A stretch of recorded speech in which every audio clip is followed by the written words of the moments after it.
日本旅行してて多くのナンパしようとしていた大事に出くわしたね。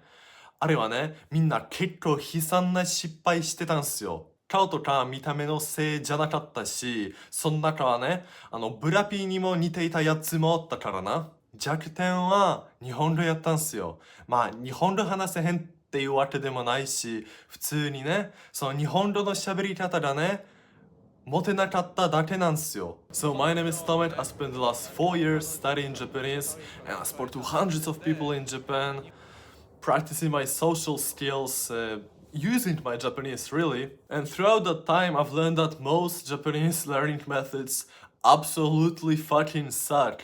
Not only most of the language teachers teach you the Japanese language like it's in a void. Like they teach you the language, okay, you speak correctly. Like those guys trying to hit on Japanese girls, they did speak correctly, but they either spoke like a textbook, which definitely isn't a very charismatic approach, or they just didn't have a clue on how to speak in the dating environment where you're actually trying to pick up a girl, make a new friend. They're very official, kind of reserved, which is to be expected, but we are not trying to speak like that. We're trying to be the charismatic foreigner who gets girls, who meets new friends, who lives this social chat, the Japanese IQ lifestyle there in Japan. And so to achieve that, you've gotta switch your way a little bit, kind of fine tune the way that you study Japanese. You will still follow similar principles to a lot of different other methods, but with a slight twist. So for example, the method that I recommend is immersion learning, which of course we've got the first kind of hurdle out of the way. We don't speak like a textbook anymore because we learn to speak from watching other native people speak in different environments. So immersion, watching Japanese YouTube videos, anime, podcasts, movies, stuff like that. Doing that, you watch how Japanese people naturally interact with each other, and so you adopt kind of their mannerisms. You see how different Japanese expressions are used in different situations, and that already puts you ahead of most of the people that learn from apps like Duolingo, from textbooks, from language courses. But a lot of people that study Japanese using the immersion method still fail miserably, and it's because they do not learn for a specific reason. If they just wanted to learn Japanese to understand anime without subtitles, that's alright, yeah? You can just watch anime and gradually you will understand everything. But I believe that you have a specific goal in mind. You want to live your own slice of life anime arc in Japan with a Japanese girl, with cool friends, really just enjoying being like an extroverted person. On my last time in Japan, I lived this lifestyle, and I'm not exaggerating, that was the best 2 months of my life so far.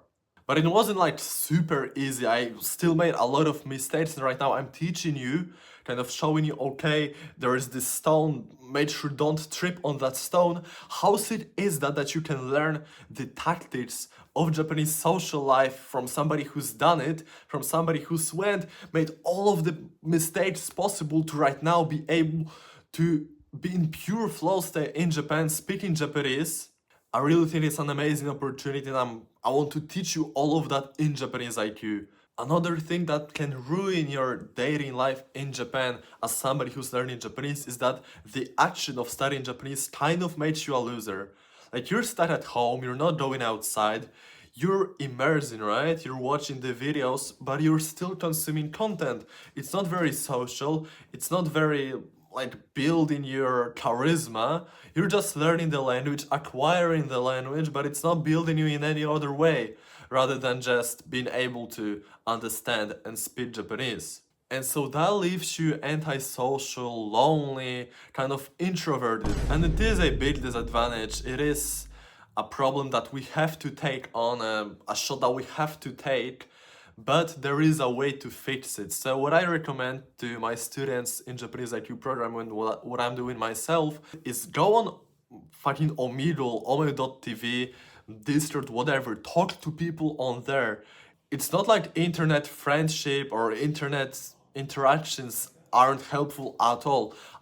Whenever I kind of just study at home, maybe go outside, speak to some people there, I do alright, but when I am on like a Ome TV street talking to Japanese people, on the random Japanese people every single day, it's like my confidence is at an all-time high. It's like my language is just flowing like butter, and that's what you should practice, what you should implement into your Japanese study routine to have the best results.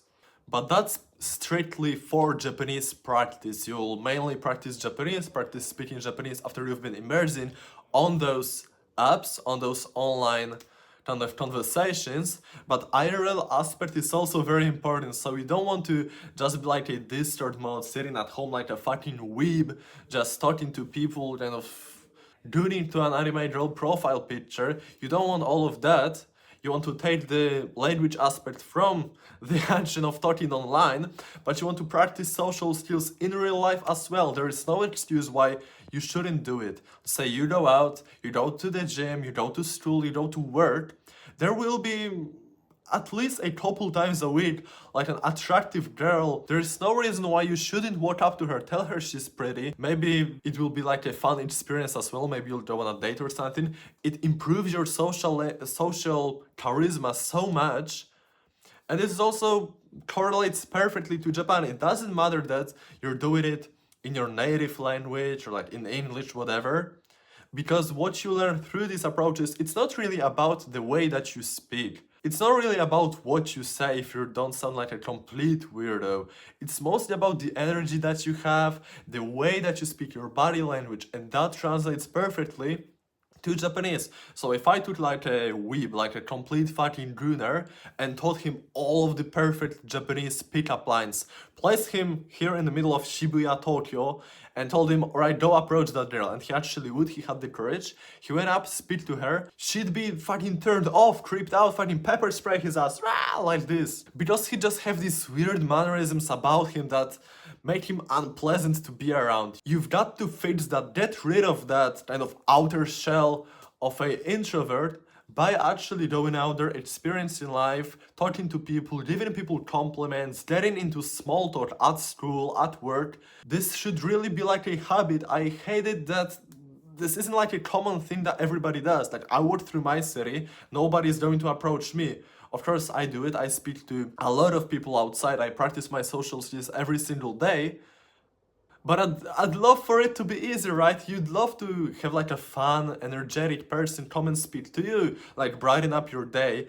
And especially in Japan, when the environment is very not really social, the people that approach you usually have bad intentions or are just like trying to sell you something or like try to rule you to like a strip club or some shit like that. The best time in Japan that I had was working with a couple guys who studied Japanese using the JIQ way, the Japanese IQ way, who were vibing with me, who we could go approach people, have fun, talk with people, get into interesting conversations, make friends together. This is really the end goal of Japanese IQ, of the whole YouTube channel, of this whole language program that I'm doing here, is to have a bunch of guys with me in Japan, going out every single day, having fun. It's so much easier to like socialize. It's so much more fun to socialize. It's like you both kind of ping pong off of each other's energy. You have this banter. And when the other person speaks Japanese as well, it's even better. So that's why I'm teaching you all of this on YouTube, why I'm teaching you these exact Japanese social skills in Japanese IQ. Go and join it. Let's fucking make this dream a reality. Thank you for watching. See ya.